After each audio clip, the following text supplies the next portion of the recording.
وإذ قتلتم نفسا فادارأتم فيها والله مخرج ما كنتم تكتمون فقلنا اضربوه ببعضها كذلك يحيي الله الموتى ويريكم آياته لعلكم تعقلون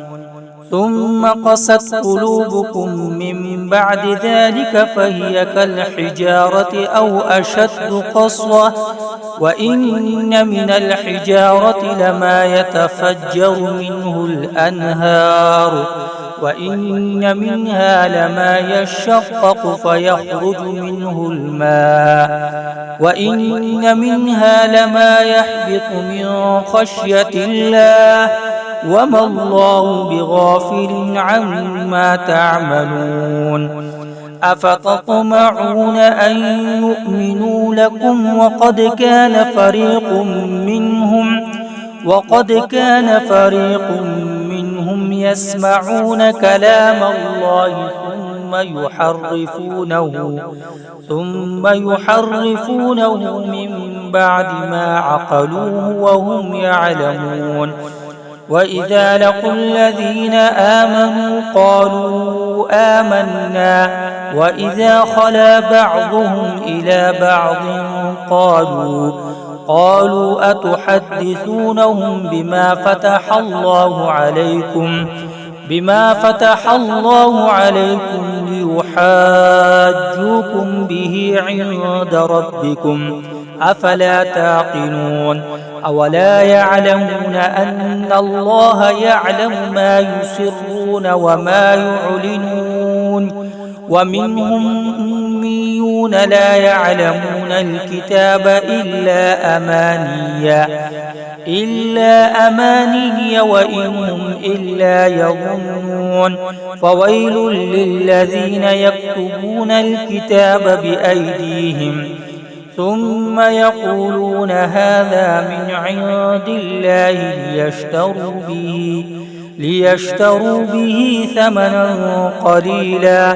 فويل لهم مما كتبت أيديهم وويل لهم مما يكسبون وقالوا لن تمسنا النار إلا أياما معدودة قل أتخذتم عند الله عهدا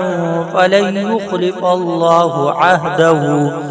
أم تقولون على الله ما لا تعلمون بلى من كسب سيئة وأحاطت به خطيئته فأولئك أصحاب النار هم فيها خالدون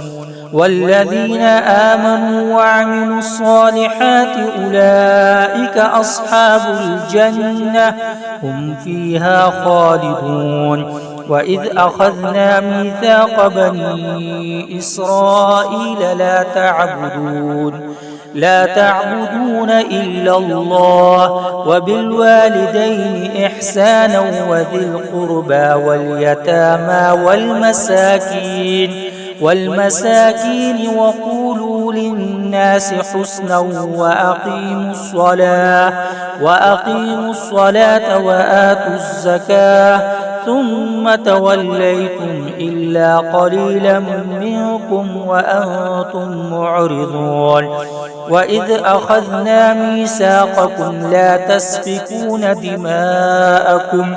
ولا تخرجون أنفسكم من دياركم ثم أقررتم وأنتم تشهدون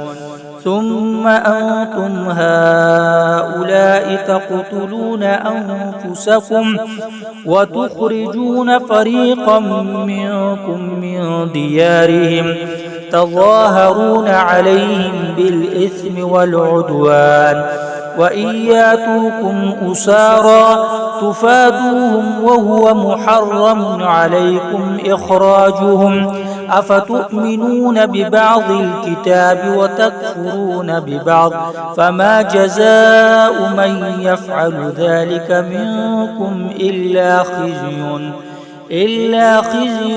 في الحياة الدنيا ويوم القيامة يردون إلى أشد العذاب وما الله بغافل عما تعملون